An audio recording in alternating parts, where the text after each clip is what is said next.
With most of the people I talk to in the hamlet of Buckhorn, Ontario, they say the government has to deal with 1, the economy, and 2, social, our society. And most of them say the Liberal government fails in both counts. Before I continue on to introduce John Capobianco, please donate, keep us on the air, keep on with discussions that are fair and honest. You can disagree, but at least they're provocative. And John Capobianco is provocative, but he's also the vice president of FleishmanHillard HighRoad. I got that out, it's okay. And he's also a big shot conservative. People are upset with the economy when they hear the deputy prime minister say, oh, we've been too hard on people for 9 years, we're going to give them more. I'll tell you, in Buckhorn, they say, tax us less and let us keep more. And also with social, they say, in Canada, the government's saying, let everybody in. And most people are saying, no, we aren't the grab bag of the whole world. What will the Tories do differently on both of those counts, John? Well, they're going to be responsible on both those counts. I think what we've seen over the course of the last 10 years with this Prime Minister is traditional Liberals, they can't help themselves, but they're tax and spend. They believe in taxing, they believe in spending a lot of money. Now, we understand that during the pandemic... We're going to give more back. They're saying now, we're going to give more back. We've heard people too much. But they'll take it away somehow, like with the carbon tax, right? They're taking away from money, but then they're saying, well, we're going to give people money back, which is not equally going to be the same as what they're taxing people.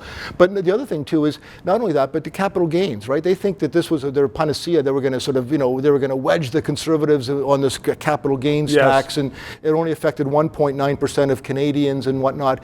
But you saw the backlash on that. You saw doctors and farmers and others saying, wait a second, this is hurting us. And by virtue of hurting us, farmers and doctors and others, then by extension, Canadians are going to get affected by it. Oh, no, but Christian Freeland said, yeah, but the government will have more money, and therefore we can give it back to the farmers and the doctors. Yes. Well, we've seen that happen not over the course of the last 10 years, because with the Liberals, you just can't trust them ever to give money back once they get it in. So I think there is that level of trust. But to your point about Pierre Poilievre, Pierre's always been talking about, and has from the very beginning been laser focused on the cost of living. He's talked about making sure that taxes aren't being raised. He's making sure that money is actually put back into the Canadians, because he believes that Canadians are their own best arbiters of how to spend money, not government, but individuals. And if you give money to individuals back, they will spend money and the economy will actually work better. Okay, well, let's take the other aspect of what government should be dealing with, which is immigration, society, and the Liberals government said, we have made a conscious decision to be an open society, post-nationalism, let everybody in. Yeah, well, and you guys continue that? You can't do that. You have to be strategic, right? We are a country built on immigration, no question about it. My parents came in the 1960s from Italy, and they worked like every other immigrant family that came before them or after them.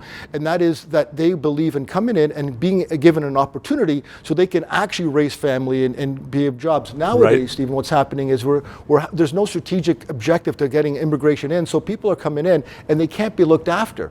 There's no doctors, there's not enough, there's shortage of jobs, so they become a burden to society. So bring in immigration, but bring it in strategically and in a way that they can come in and that actually they make a living for themselves and for their families. Sounds like a plan. John Capobianco, thank you very much. 3 minutes. This show provides independent analysis of the issues. We are not paid by the government, and as I am finding, so much business in Canada relies upon various governments that they don't want to sponsor or advertise on a show which may become controversial, which talks about liberty, freedoms, sometimes criticizes government. I've had guests on that support the government. But people are saying, you know what? We don't want to bite the hand that feeds us, i.e. government, which is why I hope you'll subscribe and contribute to keep this show on the air.